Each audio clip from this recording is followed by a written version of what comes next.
Chairman and CEO Bonfire Adventures. This Christmas, so many things at least have happened, and the hotels were very full. Then there was that government directives of 21st December.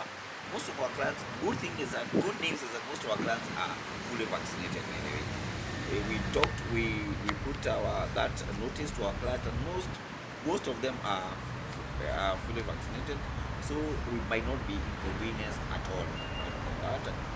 We have talked to the hotels and suppliers that we work with, and yes, most of our clients are fully vaccinated. Bonfire Adventures being the biggest domestic tourism in Kenya, and we thank the local market for supporting our packages. We have come up with a very ingenious and themed packages, starting from holidays, birthdays, engagements, honeymoon, baby moon, retirement, all those, plus anniversaries, which people, every time you find, everyone has at least one that you are celebrating from the normal holiday. There must be one that you must. There's another product that we have come with and that is working very well. It's called Okoa and a Bonfire. What it means is that right now there's a lot of things that are happening, in families and all that. So we tell people, leave your kids, cuddle, two of you just go somewhere and rekindle your lost love or the love that you had, your memories, and it's working so well for people, and that has enhanced, because most people sometimes there are always issues that happen up and down in relations and marriage. So we tell you guys, we are taking you somewhere. There are those hotels that we partner with and we are partnered with, which have, there's like a cake, there's those who take wine, there's wine, either alcoholic or random, such like things that be able to make sure that you can remember those lost memories. Yes, so the domestic market has appreciated our products, and we thank them for that. COVID-19 has affected us big time, especially the whole hospitality industry has been affected a lot by COVID-19, and we have learned now to live with it and be able to go around it. I think that's what I can say. What has happened is that we normally follow the government protocols, and at the first, when COVID happens, I personally visited some hotels to check whether they are compliant, so that before we take our clients, so that we're able to see these hotels are compliant. And I posted on online, and that's when people were able now to start traveling. So we are always on our toes to understand information, where it's coming from, and to give our clients the real-time information, because things change all the time. Different restrictions, different informations, different whatever it is, it comes. Maybe people traveling from this by 5 days, this strain, people traveling from here. So we always advise our clients, like, this is the destination that you should travel to, this destination, even if it's not long, we are advising you not to travel like that. We advise our clients, and that has helped our clients to be able to trust us and be able to understand, to use us as a source of information as far as the COVID is, like, outside the country is concerned. The tourism players, yes, I think we are we're able to cope, we're able to supplement and complement the government efforts, because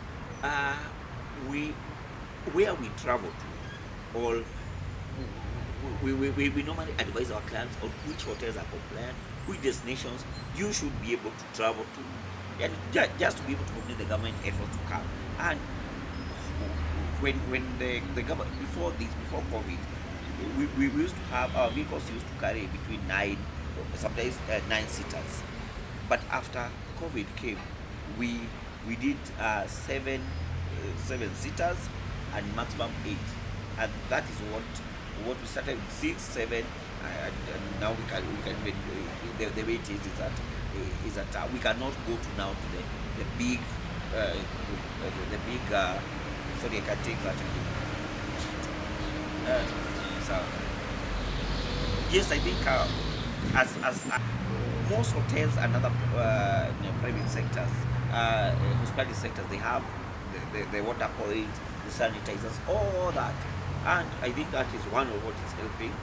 then you find we are trying to, yes, we normally have the group packages, but we try to encourage clients, those who are able to do the private ones, we encourage them to do that, and we're able to handle them privately, alone, and all that. I think the local players or in this sector have learned a lot from other places, but I think they're the one I think we should have learned from us, because as we didn't close as much as the other places, like in the West, like the Europe, the way it was closed, and we have learned that amidst the closure, there's always something that we can be able to do, so that we're able to take our clients to a different place apart from the normal place that we normally take our clients to. It means like before COVID, Nairobi National Park was not as popular as it is now.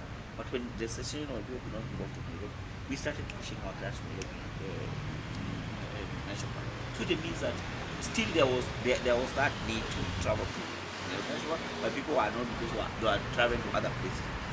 After that, some other places opened up. We started now extending our wings to different places. So we have learned a lot, and we have learned that tourism is here to stay amidst or whatever. Even if there is a pandemic, people cannot just, you don't lock people in the house like this and tell them you cannot leave. No. Sometimes you find even that mental armor of people staying in the house. So sometimes people need to leave, but again, as people are leaving, they need to stay safe, and they need to at least to go as the COVID protocols. What I would like to say is that I think tourism or hospitality is the most affected sector than any other sector. So maybe I would request maybe the stakeholders maybe to look at how maybe they can give us maybe some tax waivers or something, so that we're able now to bounce back better, because many tourism or hospitality players have lost a lot. Even our company, at least there are some cancellations that have been done. Sometimes we have to fund our clients.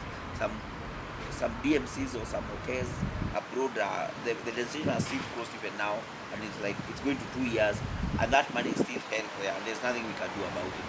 So maybe there's a way we can get some waivers just to be able to bounce back and be able to sustain ourselves. Because most hospitality still companies, tourism, all that have closed down too.